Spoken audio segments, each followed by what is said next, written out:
భారత రాజ్యాంగ నిర్మాత, భారత రత్న, ప్రపంచ మేధావి డాక్టర్ బాబాసాహెబ్ అంబేద్కర్ 133వ జయంతి సందర్భంగా బీజేపీ రాష్ట్ర అధ్యక్షురాలు, పార్లమెంట్ అభ్యర్థి Daggubati Purandeswari, Rajamahendravaram MP, YSRCP city MLA అభ్యర్థి మార్గాని భరతరం తదితరులు ఘనంగా నివాళులర్పించారు. డాక్టర్ బిఆర్ అంబేద్కర్ 133వ జయంతి సందర్భంగా బీజేపీ ఎన్సీ మోర్చా రాష్ట్ర అధ్యక్షులు గుడిసె దేవానంద్ ఆధ్వర్యంలో గోకవరం బస్టాండ్ వద్ద గల అంబేద్కర్ విగ్రహం వద్ద జయంతి వేడుకలు నిర్వహించడం జరిగింది.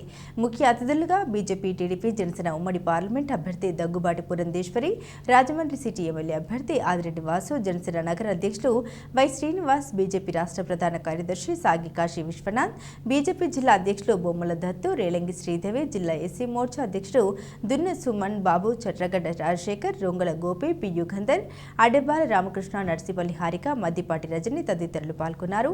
అంబేద్కర్ ఆశయ సాధనకు కృషి చేయడమే నిజమైన నివాళి అని పేర్కొన్నారు. విధంగా బాబాసాహెబ్ అంబేద్కర్ గారి విలువలు ఏవైతే ఉన్నాయో అంటే మహిళా సాధికారత కావచ్చు, అదేవిధంగా వారు హిందూ యూనిఫైడ్ కోడ్ తీసుకురావాలి అని భావించారు. కానీ వారికి నిజంగా ఎప్పుడు కూడా కాంగ్రెస్ పార్టీ మా యొక్క నాయకుడు అని చెప్పుకున్నా కూడా వారికి నిజమైనటువంటి న్యాయం చేయలేదు.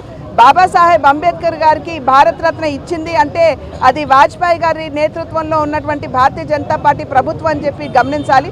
అదేవిధంగా బాబాసాహెబ్ అంబేద్కర్ గారి జీవితంతో ముడిపడినటువంటి 5 ప్రాంతాలు, వారు జన్మించినటువంటి ప్రాంతం, వారి బాల్యం గడిపినటువంటి ప్రాంతం, వారు విద్యను అభ్యసించినటువంటి ప్రాంతం, వారు బకలారియట్ చేసినటువంటి ఇల్లు, అదేవిధంగా వారి చివరి రోజులు గడిపినటువంటి ఇల్లు ఏవైతే ఉన్నాయో వాటన్నింటినీ కూడా నరేంద్ర మోడీ గారి నాయకత్వంలో ఉన్న భారతీయ జనతా పార్టీ కేంద్ర ప్రభుత్వం పంచతీర్థలుగా వీటిని అభివృద్ధి చేయించినటువంటి విషయం కూడా ప్రజలందరూ కూడా గమనించాలి. అందరూ ముందుకు వెళ్ళవలసిన పరిస్థితులు కనబడతా ఉన్నాయి. రాజ్యాంగ వ్యవస్థలు, రాజ్యాంగ స్ఫూర్తిని తూట్లు పొడిచే పరిస్థితులు కనబడతా ఉన్నాయి.